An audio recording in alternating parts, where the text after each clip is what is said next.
The scary cryptic opening served to weird me out rather than to scare me. But it turns out that that was just the warm-up compared to what I saw next. The character select screen, where you choose between Terra, Ventus, and Aqua in the actual game, comes up. The music normally heard in this little sequence is distorted, practically demonic with its low pitch and treble. Instead of the typical scene, the Awakening floor where the three usually stand is cracked into three pieces, each of the three on their own piece. The background surrounding the Awakening is purplish hue instead of the normal serene black. Then I see Terra, Ventus, and Aqua. But I see the three impaled in what look like spikes of darkness jutting out from the cracks in the Awakening. The spikes piercing through their bodies and coming out of their chests in a very graphic manner. From what I could see, blood was dripping from the corpses impaled on the spikes onto the pieces they were on. The blood then falling into the bottomless abyss below. My eyes opened wide in half fear and half disgust. Since when does Kingdom Hearts have blood? But another more unnerving question. Since when does Kingdom Hearts contain the sprites for blood in the first place? The option to select them comes up. The picture logos show their eyes dripping tears of blood, while their skin is pale gray. I scare real easy, so I began to breathe heavily. Whoever hacked this game had a very sick mind. While trying to keep my cool, I tried to select Aqua in an effort to test some degree of normality. Like I expected, a message came up. The victim of the void. I tried Terra and Ventus. 2 more messages. For Terra, the builder of the cradle. For Ventus, the wind pushing the cradle. The nursery rhyme messages served only to scare me more. Nowadays, whenever somebody hears a nursery rhyme, it's usually in a horror movie, and it always signifies trouble. I moved to what appeared to be a 4th object. The scene zooms in on what appears to be a total shadow, their figure obscured from view. The shadow in question looks like it's using Terra's sprite model, but their face, body, and features are all black, as if it's trying to hide itself. Similar to, think like the Anti-Sora from Kingdom Hearts 2, only no color whatsoever. I select its option, and another message came up. The wind is blowing continuously. Can you balance the cradle? A choice came up. This must be part of the warning. With a very deep inhale, I chose yes. A light shines on the figure as a deafening screech fills my ears. The scene zooming past the figure's face into a loading screen. I don't know what that was, but this was just the beginning. At that moment, I find myself at the world map in the game. This was hacked too. The purplish pinkish backgrounds usually are present without pitch black. I could almost swear spikes resembling eyes were put there, watching the map through the background text. You know where if you go to the edge of the map and you push back? Those textures. The music that plays is like the Awakening, low-pitched and demonic. I seemed to be in control of the figure shown in the select screen. His key glider sprite wasn't spared modification either. The figure seemed to be riding what appears to be a bloody object. It looks like a cross to me at first, but once I moved a little, I saw what looked like wings flapping. I chose to ignore this and look around.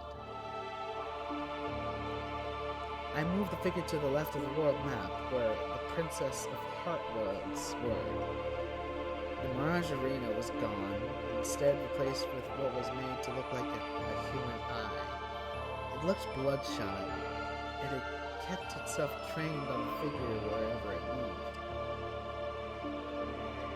as if it were poised to strike or something. Breathing came worse. What did this all mean? I didn't risk going near it and moved the figure downwards. The Princess World's enchanted dominion, Castle of Dreams, dwarf woodlands were all glitched.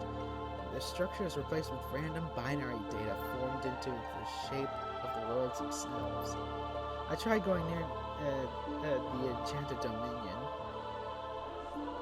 but the figure was pushed away at the moment I had gotten close enough, as if I had touched a barrier. These worlds were disabled, obviously. I've moved the figure away from this area and went to the other side of the map. Deep Space, Neverland, Disney Town, and Olympus Coliseum were glitched up in the same way, and were also inaccessible. I moved to the southern part of the map. The mysterious tower and the land of departure weren't even there. The only familiar world I saw was the Destiny Islands. I cautiously moved the figure towards the world. At that moment, the landing prompt came up. In the normal game, you can't land on the Destiny Islands. I honestly want to put the game down right now and just forget about all that I've seen. But something inside me urged me on, almost as if somebody else were telling me to keep playing. I chose Visit the World from the landing prompt. This time, the game just faded to a black screen. Like always, a loading screen popped up. I had calmed down a bit, but that comfort didn't last long. Once it loaded, I found the figure I was playing was standing by a wooden door on the island's right-hand side. His features still hidden despite the sunshine in the world sky. I was stunned. Since when was this world playable? I examined the textures, they seemed off. The normal wooden textures that made the Destiny Islands look tropical seemingly bled around into the other textures of the world, giving the place a distorted look. There was no music though. I thought I heard sobbing in the distance. The figure begins to walk forward beyond my control. I tried to get him to stop, but I can't, so I sit and wait. The figure walks to the shore of the beach. As two boys come running into the air, as soon as I see that they are Sora and Riku, their young selves, just like in the original game. They were hacked too. Their clothes were bloody, as if they just came out of a desperate struggle. One of Riku's eyes was missing, an empty socket in place of his left eye.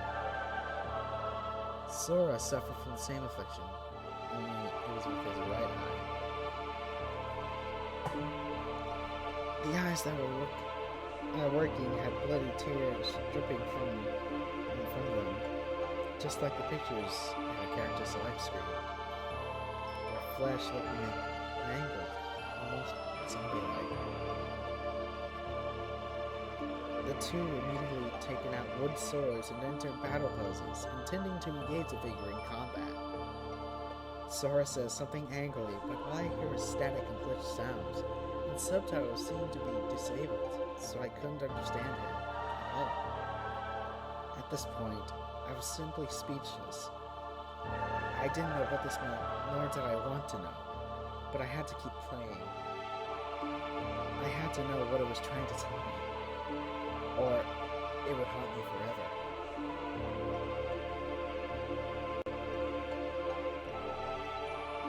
The scene then zoomed in on the figure's back. The texture extends his right arm as a keyblade appears in his hand.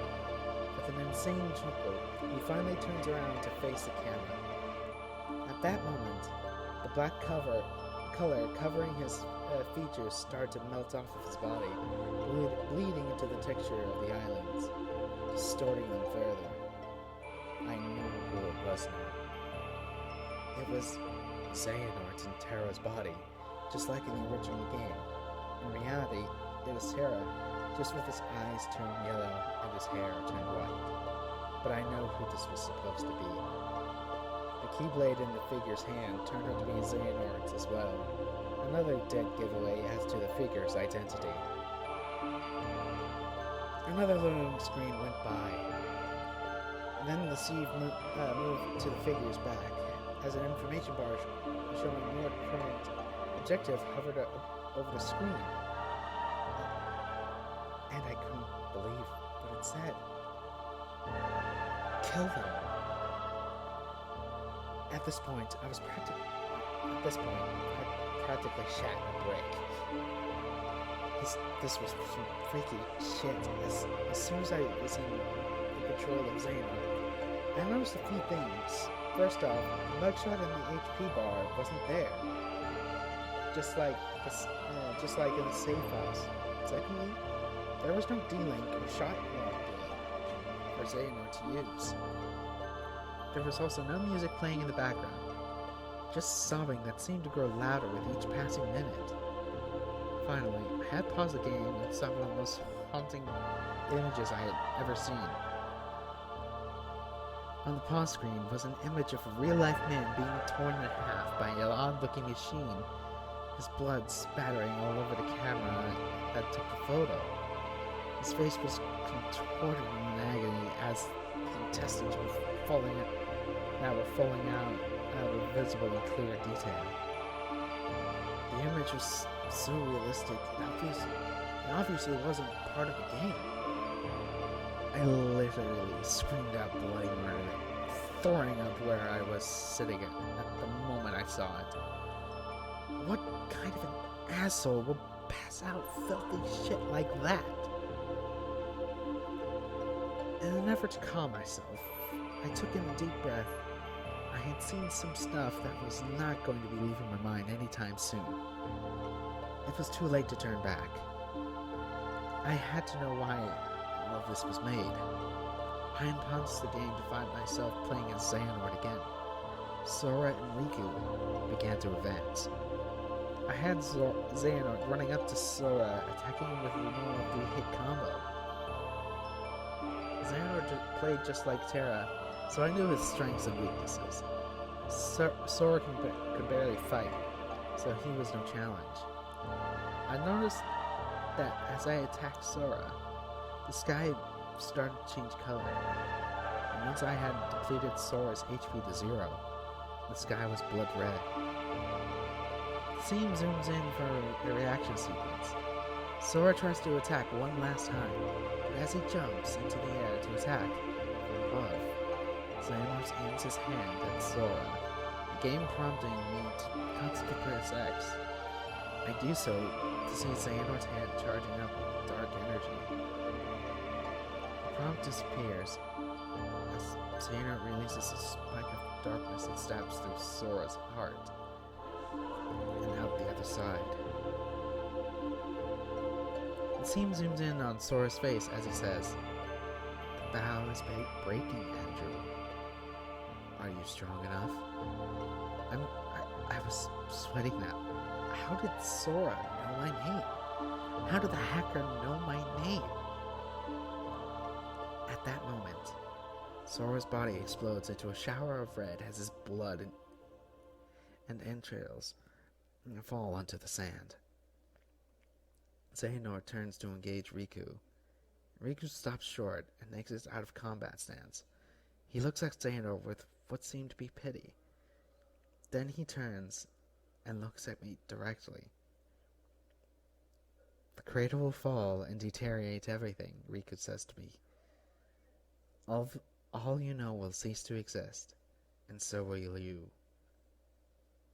My hands were literally shaking now. I was starting to get the feeling that this was no hack at all. It was something worse. "But don't worry," Riku says as he turns his wooden sword upon himself, preparing to stab. Riku does so as the sword runs him through, blood gushing from his body as he falls to his knees. You'll get a glimpse of the void before you fall. With a death moan, Riku finally lands on the sands of Destiny Islands lifelessly.